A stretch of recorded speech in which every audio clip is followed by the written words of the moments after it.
Hello everyone and welcome back. So today is a bit of a busy day. Got a lot on, lots to sort out. But yeah, I'll get myself set up a little bit better. Actually, I'm going to turn my light on as well, my video light. Let's see if we got that right. So in this video, I want to talk to you about how YouTube has changed my photography in a way that I never ever imagined it would do.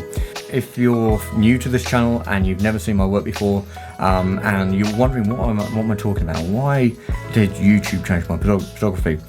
So for the last few years, I've been mainly posting stuff on Instagram. I grew up my following there. At one stage, it got up to 110,000 followers. Now I think we're about 95,000 followers. I don't keep track of it. Initially, I was making my stories. I was making videos, you know, like doing reels, doing lives and stuff like that. And then sharing the photos, but it always felt like I was lacking something. I wanted something more meaningful for you, the viewer, to look at and also immerse you on the process when it comes to taking those photos. Because what I find when it comes to seeing stuff on social media, mainly on like photo viewing sites, you see the end result. You don't see everything involved in taking that photograph, you know, the weather, how the conditions were, getting to those destinations, the whole lead up, and then also getting out of there. You don't see that. All you see is an end product. In respects to that, with everything, you know, these days we've got AI coming into play. You know, people are able to alter an image in very big ways, you know, adding mountains and adding multiple layers to the scene, you know, replacing the sky. They might not have the conditions they wanted to, they'll add a nice sunset to that, change the whole image and the whole view. And a lot of the AI looks like real photography, but it's not real. You know, it wasn't there. The conditions on that day weren't what they were. Me making videos and bringing you along on those days, you'll see what the conditions were like. You'll see everything and my workflow and what I'm doing, and you'll see that I'm not faking. I don't know how to use Photoshop. The only thing I do with Photoshop is cloning out sometimes. That is the only thing I do it for. Everything else is just done in Lightroom. I don't spend long on my editing anymore. When I used to make, you know, create photos and everything, and do stuff for Instagram, I would spend so much time on it. I was taking photos every single day almost, or every few days, because with that platform, it makes you think that you've got to create content constantly and being rushed, and yeah, and I found I was falling out of love with photography, and I was stressed out, I was exhausted. I was working for some brands and companies, though I ended up leaving them just because it didn't work with the workflow I was doing, or I just couldn't deliver a certain product that they wanted. Yeah, and one of those companies recently was Pro Media Gear, and yeah, I left them because what they wanted from me I wasn't doing anymore, and it didn't work with my workflow. And I also needed to actually look at different systems, different lighter systems, tripod wise, because their gear was too heavy and I needed something lighter. And since I was an ambassador for them, I felt I had to use all their gear. I've gone to a new company, Suru. I should mention as well, I'm not an ambassador for any companies. I never will be again. I don't want to be in that position again. You might be wondering why. Well, the reason being is I don't see the advantage. What do you get from it? You might be put out there on like a pedestal, like you're representing that brand. But for me, it never really brought anything to me. And I actually like having gear that I own and I purchased, and it means more to me than something that's been just given to me, and it feels like it's cheapened my experience with photography. Yeah, so yeah, if you are new here as well, I have been doing photography for a long time. Landscapes isn't what I first got into. My main thing when I got into it as professionally was motorsports photography. I'd done that for about 7 years. I was an international motorsports photographer. Images were published. I shot for clients, you know, sponsors and everything. Done some photo shoots as well, but yeah, just wasn't my thing, and I wanted something different. I was falling out of love with it, and it was so hard and such difficult work. I actually made a video on that, which I'll link to maybe in the description below, or I'll link to it at the end of the video. But yeah, that was a very difficult job, and I don't miss it whatsoever. Though it was, it taught me a lot. But I go into that in the video.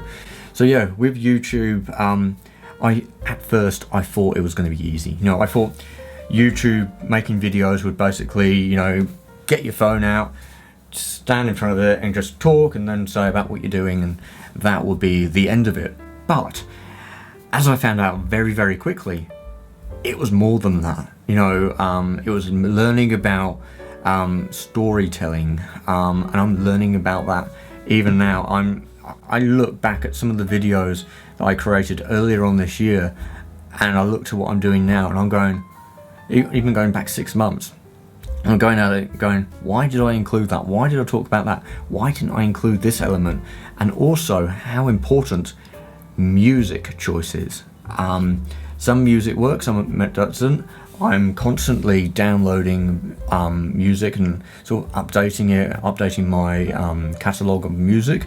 I've got about, I think about 100 or 120 music clips to use in my videos, and yeah, some of the audio doesn't work for some videos and some works for others, and depending on the mood and the emotion that I'm wanting to convey in my videos, because audio really changes that mood. You know, you can have something like moody, something cinematic, and have a bit of drama, or you can have it nice and mellow and chilled, or you can have it where it's just like fast paced, or something. Yeah, it really alters it. So even when it comes to like showcasing the photos, like that music, I want it to complement that photograph. So yeah, I spend probably about 30 minutes to an hour, sometimes 2 hours, finessing the video, finessing the audio to suit the video, to suit the content, and then I also finesse the content to suit the audio. So it's a real balancing act. I didn't understand that in the early days. I don't know if I actually used any audio, to be honest. But I would share a clip of me. I think it was, yeah, when it was very early on. It wasn't before, when I was wanting to make videos on YouTube. It was too long for Instagram, and I shared it on YouTube, and this was one of the videos. To Point Perrin to go out and take some photos. It's been about a month since I've done so it should be good. But it's about a 15-minute drive, so we've got some nice cloud cover that's slowly coming in, so hopefully we can use that. I've also got this Zomni filter that I purchased, and gonna have a go at putting that to the test. Now to go off to the spot and take some photos. Very nice down here though. One of my favourite spots, and it's very close to home as well, so it doesn't take long to get out here. The trek to get to this spot is about a 5-minute walk.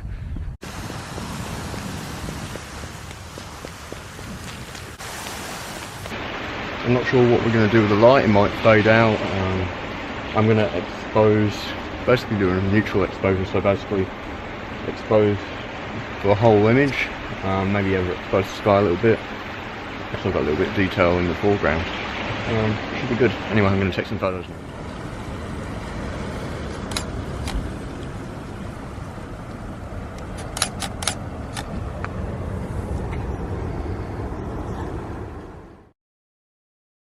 That's a nice leading line towards the sunset. Yeah, doing some like 15-20 second exposures, even longer, using that ND filter, getting some cool results. Looking forward to sharing them with you. So yeah, this is it, 1300D, and that scene with that sky. Right, my camera's moving around and I'm wondering why.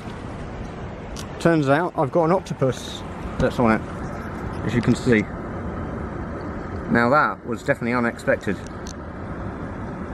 Now it might move over my tripod, so I'm going to have to lift it out. Shit.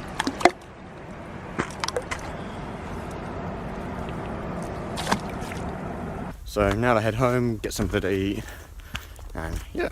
Anyway, thanks for watching, and check out the photos in the next clip. Where I kind of ended up with like this cool shot of where the octopus was moving the tripod ever so slightly. It was about 2 to 6 inches at times. Really, it was pretty strong actually, that thing. But it's just me, the way I was talking to the camera, my presentation, and yeah, it was very different. And now I look at my presentation, I look at, you know, the clothing I wear, the lighting as well. You know, I've just got a light here and I've got a nice little light here, and I'm using my window. How lighting conditions matter for different types of videos, you know, yeah. And, you know, I've had to learn about screen recording, so if I've used my microphone here, my USB mic, and I've recorded to my computer, then compiling the audio so it matches into the video, that was a nightmare. And then also how different mics affect the sound. So right now I'm using my Video Mic Pro, I think it is. You know, the one that plugs into your camera, but it also has a 9-volt battery in it. So right now I've, as I've found out, just by trial and error, if I've got this on, it seems to muffle it. It seems to dampen some of the sounds in my voice, and it doesn't give it that punch. So yeah, this is off, and I'm just having the mic open on top of the camera. It's just right here, out of view, mounted on the camera, and I've got my nice little light there, as I've mentioned. I do also have a few different mics. So this is my one that I mainly use when I'm making my videos, and I have the audio set to auto. I've got the wind noise cancellation thing off, and some of the cutting out lower frequencies off as well, mainly because I find it gives weird artifacts in the sound when you start to listen in certain scenarios. So yeah, I only use this, and I use the dead cat on here. There's very few instances where I'll take this off and just have the mic like this. So yeah, but yeah, it works superbly for what I do. But when I just want to, when I've got those times when I'm away from my camera, want to be talking at a distance from my camera, then I've got my DJI wireless mic set up here, and this thing I really enjoy, and I don't know why that display didn't turn on. Sometimes there's a bit of a connection problem with this. But yeah, this allows me to keep my mics charged as well, and they do have internal recording on these mics, so if you've got it and you take it off, you can hit record on here. Yeah, so as you can see, I've scuffed it up so I can tell the difference. If I'm doing things quickly, then I can hit record. I've had to use that in a couple of instances, but not very often, because it normally does quite a good job. Different video setups as well, the way I capture my content. So I've got my DJI Pocket 2 here. It works really nicely, and if I want something nice that's portable, lightweight, quick and easy to use, I can keep it in my jacket pocket.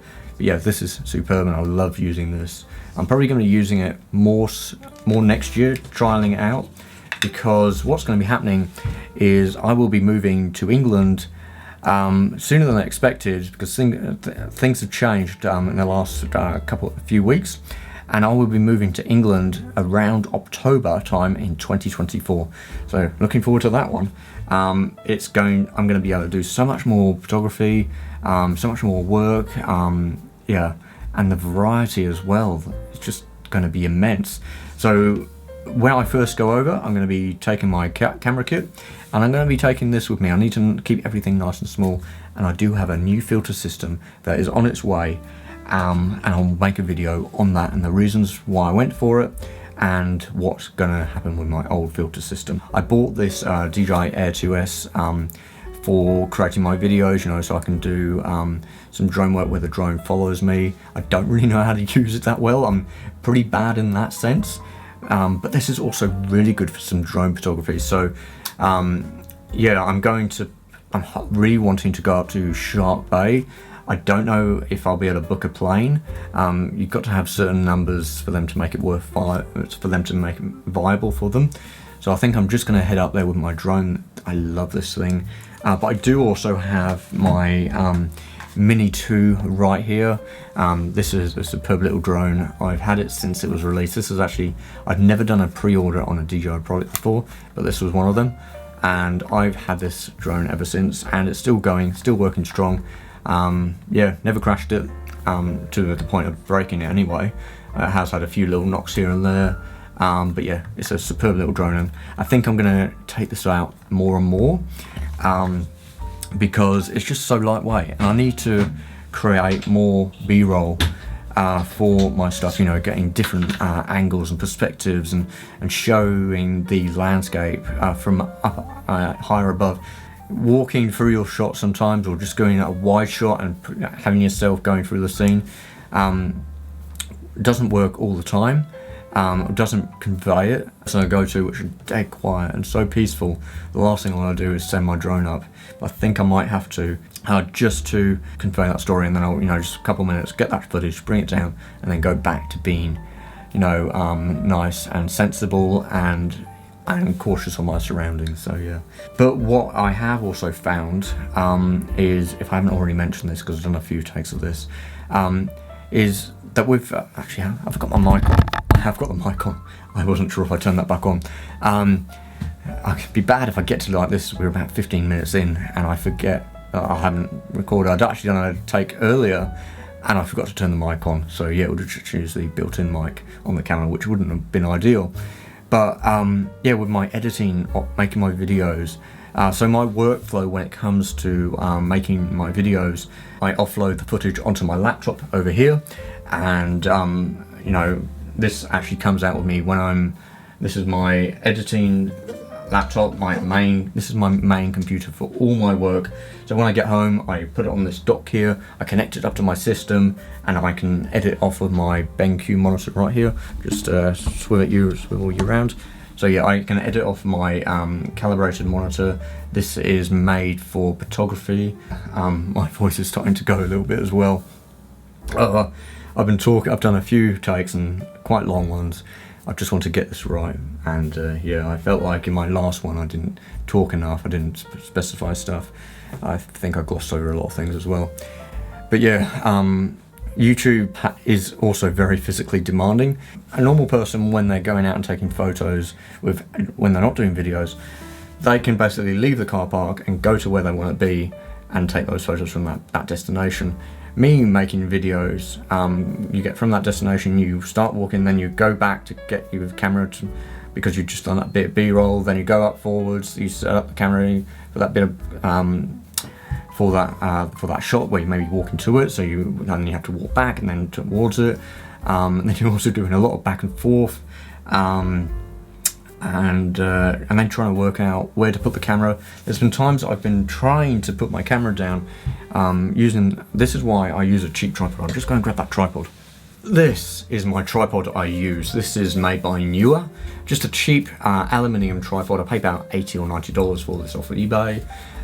It is kind of heavy, and as you can see, it's not small, it's quite big, it's quite long, and I would really like to get a tripod which is smaller than this, maybe something down to about that sort of size where my hands are, about that sort of size would be nice. Something that can easily go into my bag, that's lightweight, that's quick, maybe gets up to about 150 centimeters, 140 centimeters, and that allows me to also use spikes perhaps, because the spikes are really useful for, say, if it's windy and you've got soft ground, then you can use that to dig into the ground, get a bit of firmer connection to the ground, and it's going to be more stable and less prone to blowing over, as I've found in the past. But yeah, this is good, but yeah, it does weigh a bit. So yeah, it also comes down to bags and setting it up. I'm also got some new filters on the way. I think I've already said that, which are going to make it smaller and lighter, and I'll make a video on that and what's going to happen with my old filters. YouTube has just been an amazing experience for me. I'm learning so much. I'm actually less stressed, and I'm doing less work than what I was before creating content for Instagram. And I was out pretty much almost every day, or every 2 days, every 3 days. I'd be frantic, but now I'm learning that I don't need to be like that. I can slow things down, and then the rest is just free time. I am looking at like some of the stats. Good majority of my audience that tune into my videos only watch the first 3 or 4 minutes and then they tune out, or sometimes it's not even that. So I need to make the video catching at the beginning so people are more inclined to watch it. So yeah, I need to get into tune to that, and yeah, just become a little bit better at, I need to become a lot better at storytelling, but that's all time and that's what I want to do. So yeah, it's not, channel is not a vlogging channel, though I will have times when I will be doing like a sort of vlog style.